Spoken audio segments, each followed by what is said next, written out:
আপনি কি এই ভ্যানে সবজি বেচেন? জি। আচ্ছা, আমরা শুনলাম যে আপনি সবজি বিক্রি করে নাকি একটা মসজিদ তৈরি করছেন। আলহামদুলিল্লাহ, আল্লাহর হুকুমে। এটা কোথায়? এটা হলো রামপুর শিবপুর। তাহলে চলেন আমরা একটু আপনার সাথে আপনার মসজিদটা একটু দেখে আসি। তত্ত্ব দুটো হাওয়া দেওয়া, তত্ত্ব দুটো এরপর ইতির ভিতরে ব্যস্ত খবর দিলাম, কেউ কিছু কবি না, কেউ কিছু বড়ও কবি না, বলে হয় উনি মানে বিল্ডিং করবে। খবরদার বলছো রাজার মানাচ্ছি, একদিনও খাবা না, তবে কিন্তু বাধা দেবে। আমার পরিশ্রমের টাকা, আমি সেই টাকায় তো আমি শুরু করছি।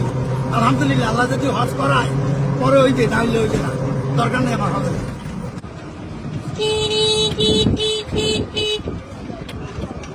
তোমার নাম কি বলু? মোহাম্মদ ফাহিম ইসলাম। এদিকে একটা মসজিদ দিছে এক ভদ্রলোক, যে ভ্যান গাড়িতে কি বেছে, যে সবজি বেছে, তার বাড়িটা কোন দিকে? এই তো এই যে সামনে বাম সাইডে। ও আচ্ছা, যে এই মসজিদটা দিছে উনি কি কাজ করে? অনেক পয়সাওয়ালা নাকি? না, উনি কাঁচা তরকারি বিক্রি করে ভ্যান গাড়িতে করে। এই ভ্যান গাড়িতে বিক্রি, কাঁচা তরকারি বিক্রি করে একটা মসজিদ দিয়ে দিলেন? জি। বলেন কি?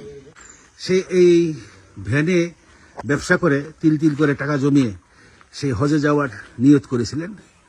একসময় তিনি ভাবলেন যে একা হজ করে তার কি হবে। তার এই 36 গ্রামে আগে কোনো মুসলমান ছিল না, এখন আস্তে আস্তে সবাই এই এলাকায় মুসলমান হতে শুরু করেছে। এই মুসলমানদের কথা ভেবে তিনি মনে করলেন যে এখানে একটি মসজিদ করা দরকার। 36টা গ্রামের ভিতরে মুসলমান ছিল না। আচ্ছা, এই জায়গাটা কি আপনি নিজে দিয়ে দিচ্ছেন? এই জায়গাটা পয়লা আমি জমি কিনছি, হ্যাঁ। আমি সবজি বেচছি, এই করছি। কেউ একটা টাকা আমার দেও নাই, তুমি নিয়ে একটা টাকা দিয়ে ব্যবস্থা করো, বাইর দিন মাটি কেটেও কেউ দেয় নাই। এই যে আপনার গায়ের জামাটা জি। এই যে অনেক পুরনো দেখতেছি, হ্যাঁ, এটা পাঞ্জাবি, রোজার দিন এটা পাঞ্জাবিও তো আপনি সুন্দরভাবে কিনতে পারতেন। পারতাম। কিন্তু সেই টাকাটা আপনি এই মসজিদের পিছনে ব্যয় করে দিলেন। হ্যাঁ, এটা এটা আমি খুশি। সরকার করে দিছে নাকি?